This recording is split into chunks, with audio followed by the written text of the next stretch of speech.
As the Sultan held her tightly, he whispered in her ear, "I want you so much." "I want you very much too, my Sultan," Mahpeker replied, her voice full of love. In the candlelight, the eyes of true lovers met. In that gaze was both passion and deep devotion. The Sultan looked at Mahpeker's face with tenderness. "Don't look away from my eyes," said the Sultan softly. "I want to remember this moment."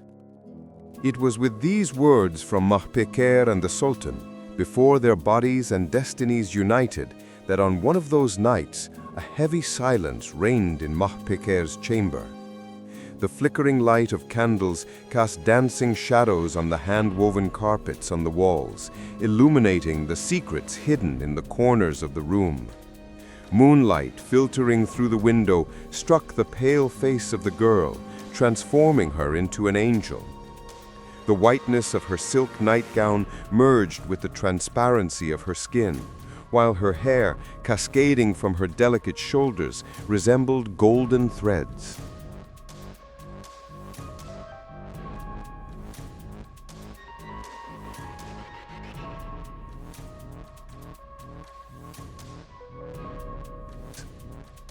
Anastasia. That voice, that familiar, enchanting voice. Mahpeker's heart began to beat wildly. When she slowly turned, she saw a silhouette emerging from the windowsill. The figure emerging from the darkness appeared with all its majesty in the moonlight. Aleksandra. The young Janissary seemed as if he had stepped out of Mahpeker's dreams at that moment. Every inch of his tall stature was filled with power. His bronze skin glowed with the maturity gained under years of sun. His dark brown hair fell in slight waves over his forehead, and the light beard on his chin gave him an even more handsome appearance. But his most enchanting feature was his eyes. Those deep blue eyes resembled the deepest parts of the seas, hiding storms and passion within them. There was noble determination in his gaze and a secret smile on his lips. "Where did you come from?" whispered Mahpeker, her voice trembling with anxiety. "It's very dangerous for you to be here, if the guards see you." Aleksandra glided into the room with a light step. Every movement was controlled, every step calculated. He approached Mahpeker with the silence of a hunter. "Here I am, keeping my word, beautiful Anastasia. I said I would get you out of here. I haven't forgotten." Aleksandra extended his hands and grasped Mahpeker's trembling hands. That warm touch sent energy through the girl's entire body like electricity. "There is a way for every fortress, my beautiful princess. I know these palaces, these walls, these passages. I am a Janissary. I know every inch of these lands." "All right," said Mahpeker, her voice trying to gain determination. "How shall we do it?" Aleksandra's eyes gleamed. "In 2 nights' time, in the darkest hour of the night, I will take you out through the secret passage in the palace's back garden, from there to the ship, and from the ship to your homeland." That first night came alive in Aleksandra's mind. When they stopped the caravan and raided the Greek village, he had seen her among the crowd. Anastasia. At that moment, the world seemed to have stopped. The other girls were crying, screaming, trying to escape. But she stood with such calmness, surveying her surroundings with her blue eyes. Her hair cascaded over her shoulders like golden threads, and that noble expression on her face made her look like a queen. At that moment, Aleksandra understood that this girl was different. This beauty, this nobility, this calmness. He had never seen anything like it in his life. When his commander ordered them to take her away, Aleksandra's heart filled with pain. This angel-like girl would go to that dark palace, perhaps being unhappy for the rest of her life. From that moment on, he had decided to save her. Even at the cost of his life, he would set her free. He didn't know what Anastasia felt for him. Perhaps she only saw him as someone in need of help. But this didn't matter to Aleksandra. Her happiness, her freedom was enough. The following days had become like torture for Mahpeker. While wandering through the corridors of the harem, she saw different concubines being called to the Sultan's chamber every day, and each time she felt her heart burning. First, Gulpembe had been called. That beautiful girl wore a jade-green silk kaftan and adorned her hair with the most beautiful braids. The pearl necklaces around her neck sparkled in the moonlight, and the diamond earrings in her ears chimed with every step. As she walked, her hips swayed, and every movement was like a dance. As she watched her from her window, she felt a strange ache in her heart. How does the Sultan spend time with her? She thought. Does he say those sweet words to her too? Does he kiss her forehead too? Then it was Layla's turn. Layla looked like a fairy with her makeup that night. The dark kohl she applied to her eyes made her gaze even more enchanting. The crimson rouge on her lips made her smile even more attractive. Her purple silk dress perfectly embraced every curve of her body. Every night, she watched the Sultan's chamber windows from her window, monitoring the state of the lights. This feeling of jealousy so consumed her that she couldn't sleep at night and couldn't eat during the day. When the second night came, Mahpeker was ready. Following Alexander's instructions, she had put on her darkest dress, tied her hair tightly, and taken her shoes in her hand. Her heart was beating wildly, her hands were trembling. When midnight came, she looked out the window. She couldn't see Alexander. Minutes passed, but he wasn't coming. Mahpeker waited anxiously, pressing her ear to the door, analyzing every sound. An hour passed, 2 hours passed. Alexander wasn't there. Mahpeker's hope began to shatter. Did he change his mind? Was he caught? Or did he abandon me? These thoughts gnawed at her mind. She waited until morning, but Alexander didn't come.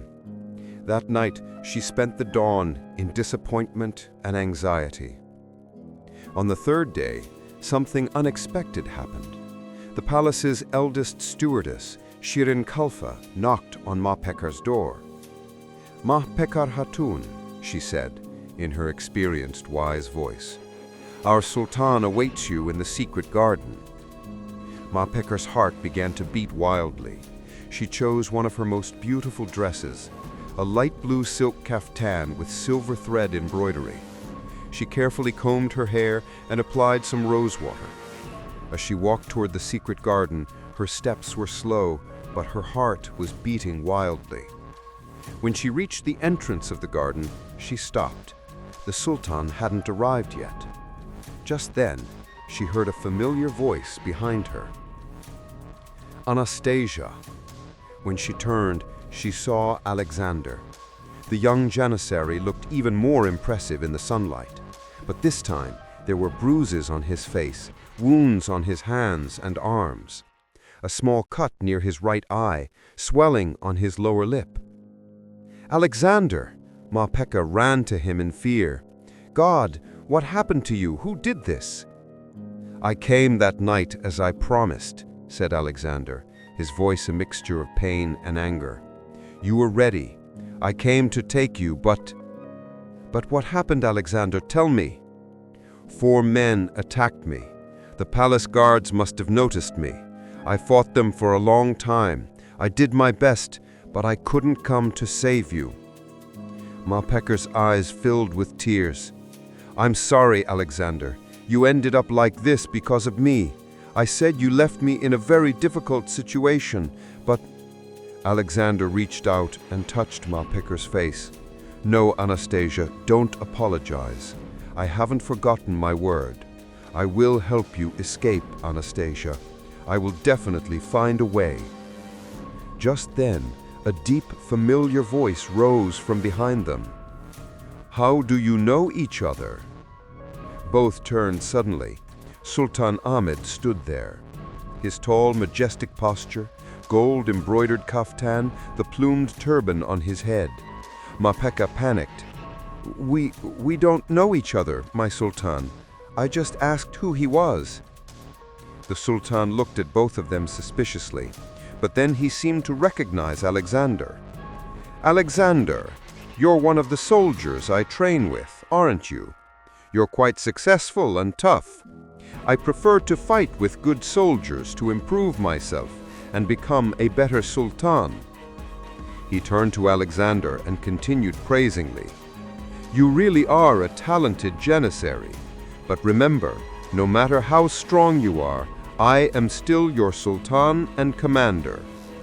Alexander took his military stance. "Of course, my sultan, my loyalty to you is endless." "Thank you, soldier," he said, reminding him of his superiority. "Now you may go. Your duty must be waiting for you elsewhere." At that moment, Mapeka was once again impressed by the Sultan. He was someone who challenged himself in every condition, who loved challenges. He wasn't a ready-made Sultan, but one who deserved his position. And he was someone who strove every day to deserve it. Alexander gave a salute and walked away. As he left, he gave Mapeka a meaningful look. After Alexander left, the Sultan approached Mapeka. "You look sad," he said in a soft voice. "No, I'm not," Mapeka said, but the sadness in her voice couldn't be hidden. "I can't fool you. Those beautiful eyes tell me everything." The Sultan seated her on the marble bench among the roses. He said, "I have a surprise for you," smiling. He took out a small velvet box from his pocket. Inside was the most beautiful necklace Mapeka had ever seen in her life. Adorned with sky-blue sapphire stones, silver-chained, with a moon and star motif in the center.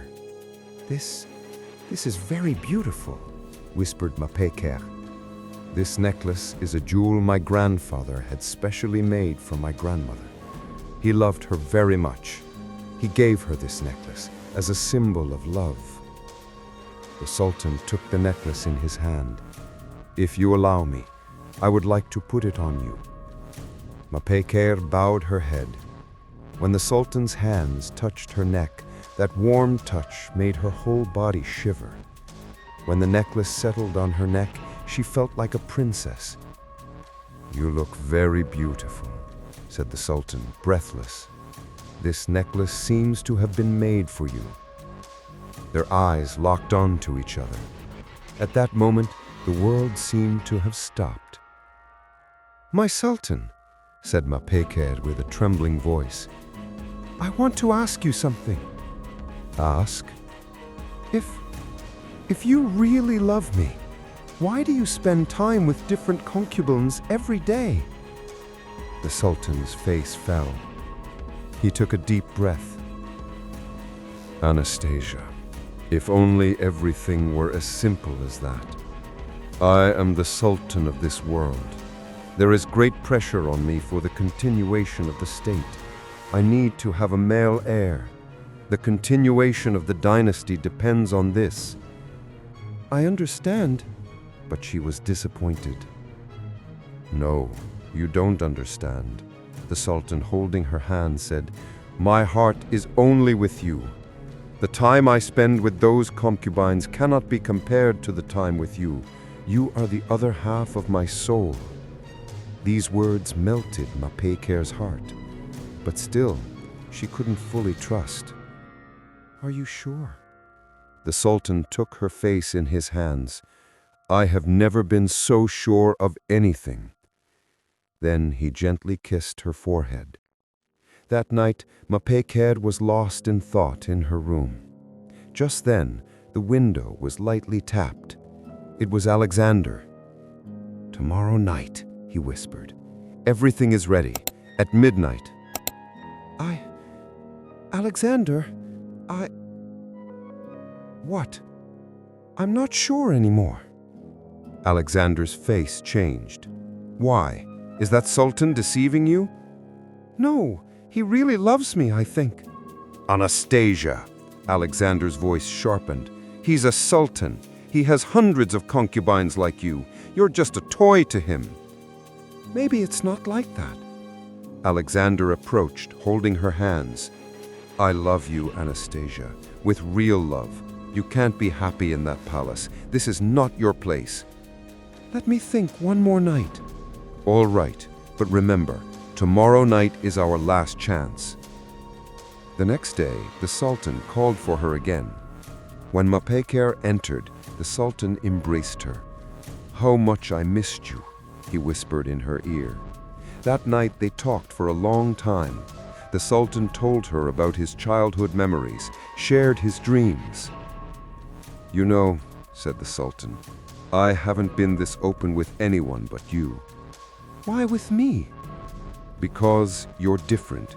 You're real. The other girls who enter this palace are always trying to gain something. But you're just yourself." That night, Mapeker made a decision. She decided to be with the Sultan one last time before leaving this palace. She thought she might never taste this feeling again, perhaps never feel this way again in her life. She looked into the Sultan's eyes. "I'm ready, my Sultan." "What?" The Sultan was surprised. At these words, Sultan Ahmed's eyes widened, and without saying a word, he passionately buried himself in Mahpeker's lips. After an intense and fiery kiss, the Sultan composed himself and pulled back. "Mahpeker, I'm not sure if it's the right time for you. I want you to think tonight, and if your answer is yes, no concubine will be sent here tomorrow. I will wait only for you." Mahpeker's entire body was set ablaze. The Sultan had asked for her opinion, and it waited so long. Yet when she said she was ready, did he decide to wait one more night? Mahpeker was in such pain. Tomorrow was the night she had planned to escape. She would belong to the Sultan in his arms and then escape from this palace, this life, and return to her homeland. Mahpeker spent the night in thoughts. All night she dreamed of what would happen tomorrow. What affected her more than escaping was the night she would spend with Sultan Ahmed. Thinking about afterwards brought fire to her heart. But then she remembered her family, and her determination to escape increased. When tomorrow came, all preparations began for Mahpeker. In the early hours of the morning, the harem stewardesses came. "Mahpeker Hatun, our Sultan awaits you tonight. Let's begin the preparations." First, she was taken to the bath. The bath was a magnificent place decorated with marble columns where lights filtering from the dome danced on the water. She bathed for hours in warm water pools. They purified her entire body with a scrub, then massaged her with rose water and amber-scented oils. Special mixtures were prepared for her hair colored with henna, her eyes lined with red kohl. Every detail was perfect. A selection was made among the most beautiful dresses. A burgundy silk kaftan embroidered with gold and adorned with crystal stones. It was completed with transparent tulle veils. When evening came, Mahpeker was taken to the Sultan's chamber. The room was illuminated with candlelight, rose petals scattered everywhere. The air was filled with light incense fragrance and the melody of oud music. Silk curtains swayed in the gentle breeze, enveloping the room in a magical atmosphere. When the Sultan saw her, his breath was taken away. Mahpeker's burgundy silk kaftan sparkled like flames in the candlelight. Gold embroideries chimed with every movement. Crystal stones seemed to have captured stars. "What beauty is this? From which land did they bring you?" said the Sultan, his voice full of admiration. "Thank you, my Sultan." The Sultan walked around her, observing. "This burgundy color, it suits you very well. It's as if you are surrounded by flames." Mahpeker smiled. "I wanted to wear the most beautiful for you, my Sultan." The Sultan stopped and looked at her face. "I wanted to call you last night, but there was a change. I apologize for not being able to see you yesterday." These words touched Mahpeker's heart. The Sultan was almost apologizing indirectly. What great kindness, what great compassion this was. Was the great Sultan Ahmed apologizing to win the heart of the concubine Mahpeker?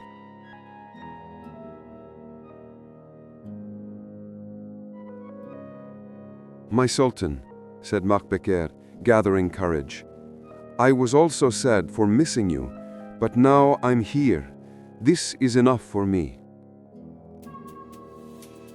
The Sultan liked her bold words. Most concubines couldn't speak in his presence, they would tremble. But this girl was different. "Sit," said the Sultan, pointing to the divan beside him. Mahpeker sat gracefully. The Sultan also sat beside him. The closeness between them took Mahpeker's breath away.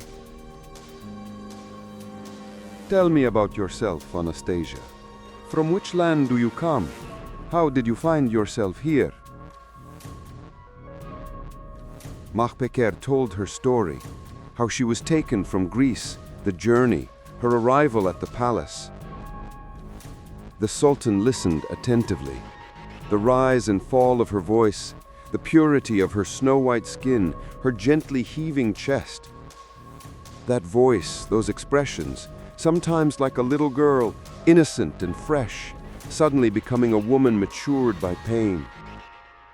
She made the Sultan question all the emotions he had felt until date. Even if this girl talked until morning, for days and nights, he wouldn't get bored. That energy, that innocence, that charm. Her eyes sparkled with light. "Do you miss your family?" asked the Sultan. "Sometimes," answered Mahpeker honestly. "But I have a new life here, and now I have met you." These words affected the Sultan. The sincerity on Mahpeker's face, the sparkle in her eyes. The Sultan stood up and approached her. "Anastasia," he said, his voice now lower. He extended his hand and touched Mahpeker's cheeks. This touch made her tremble.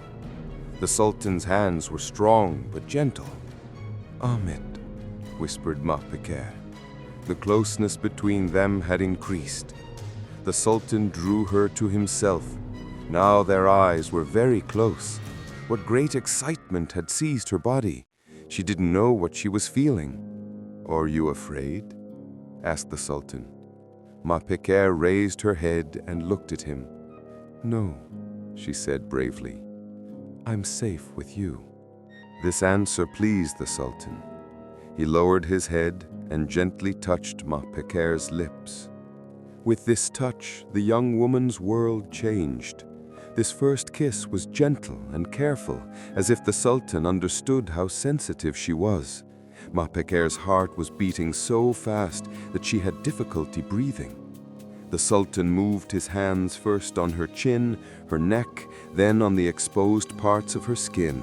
Each touch created new waves in Mahpeker's body. This was a warmth she had never felt before. Then he moved his hands to those golden hair. While caressing her hair tenderly, he suddenly gripped those curls tightly and pulled Mahpeker to himself. Their warm lips met. This kiss, which began gently, took on a passionate and intense nature. As these kisses prolonged, Mahpeker completely lost herself. She wanted this kiss to last for hours now. This was very beautiful, very exciting. Places in her body that she had never known before were awakening. She felt safe in the Sultan's strong arms. The Sultan hugged her tighter. "My beautiful Anastasia," he whispered in her ear. His breath was warm and burning on her ear.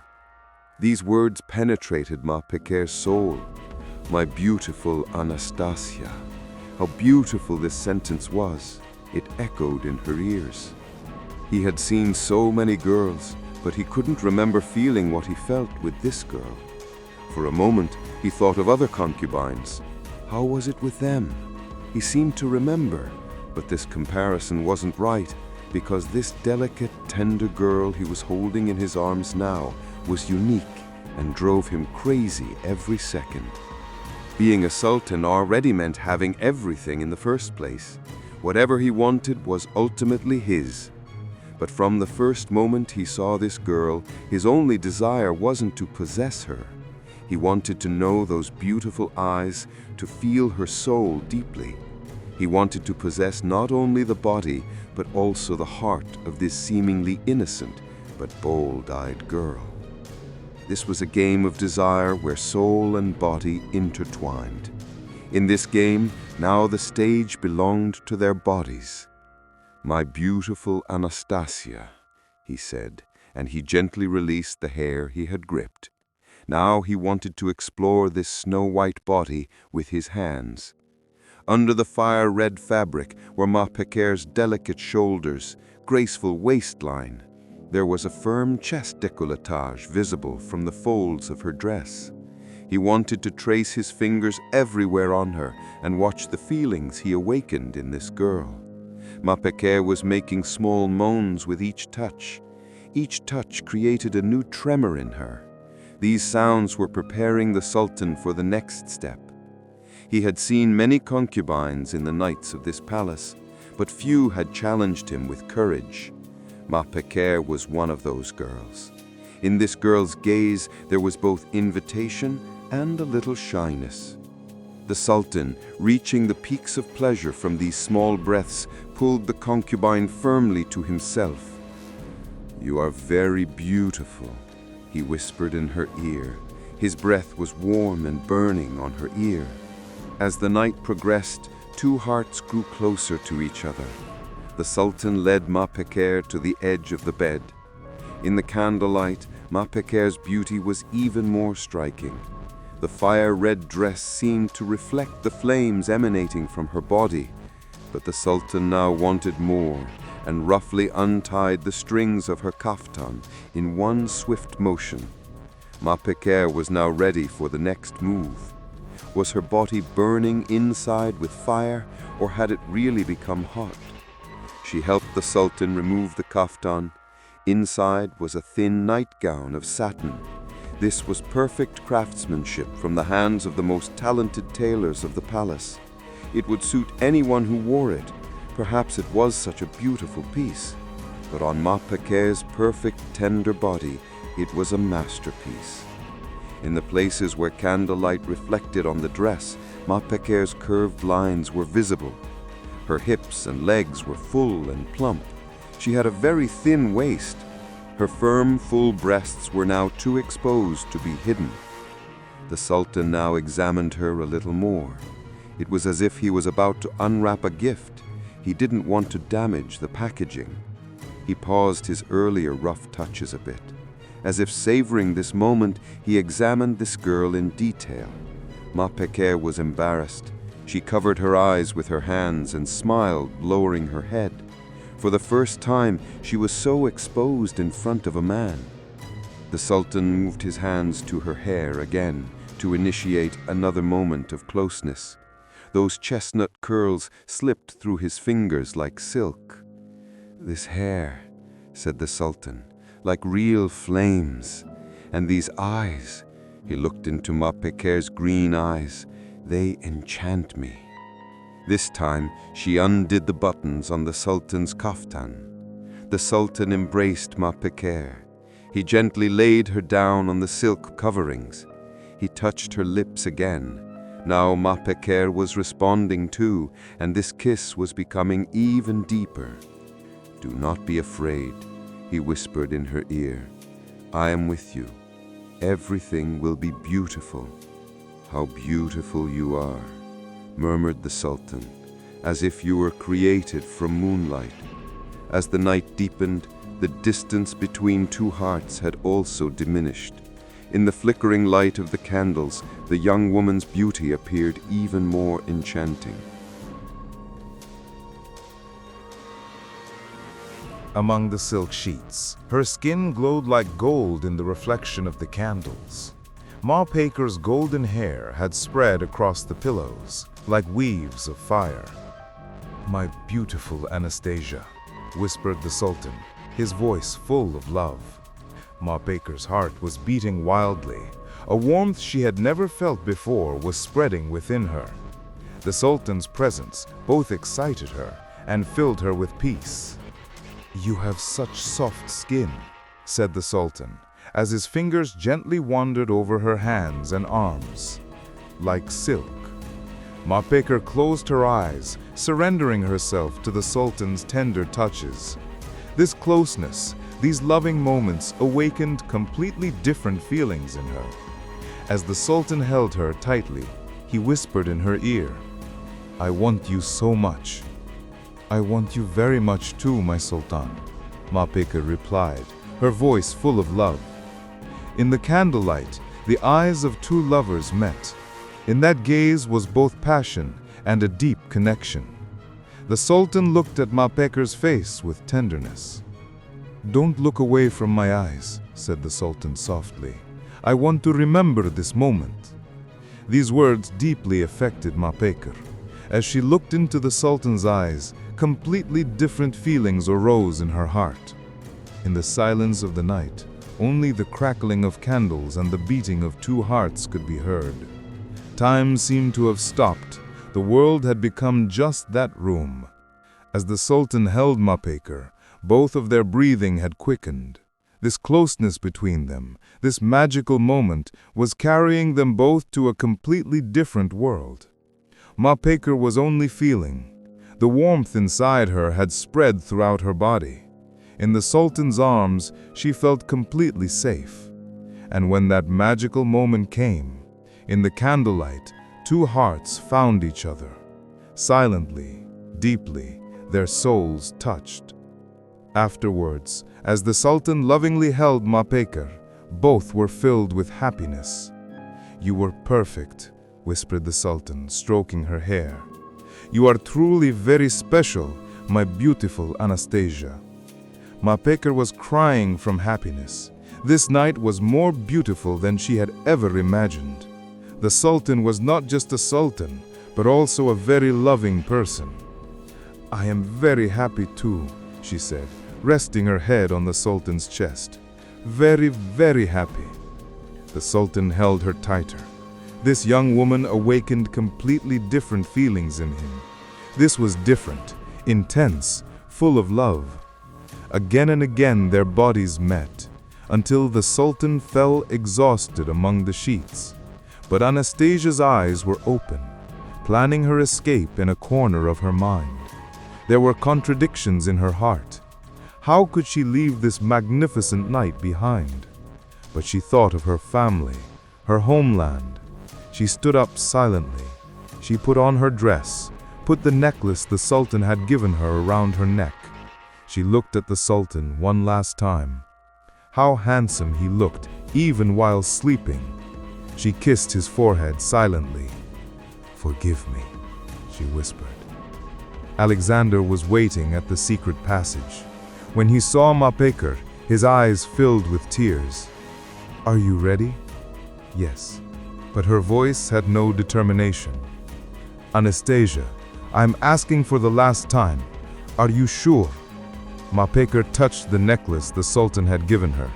She thought of that night, those magical moments, then her family, her homeland.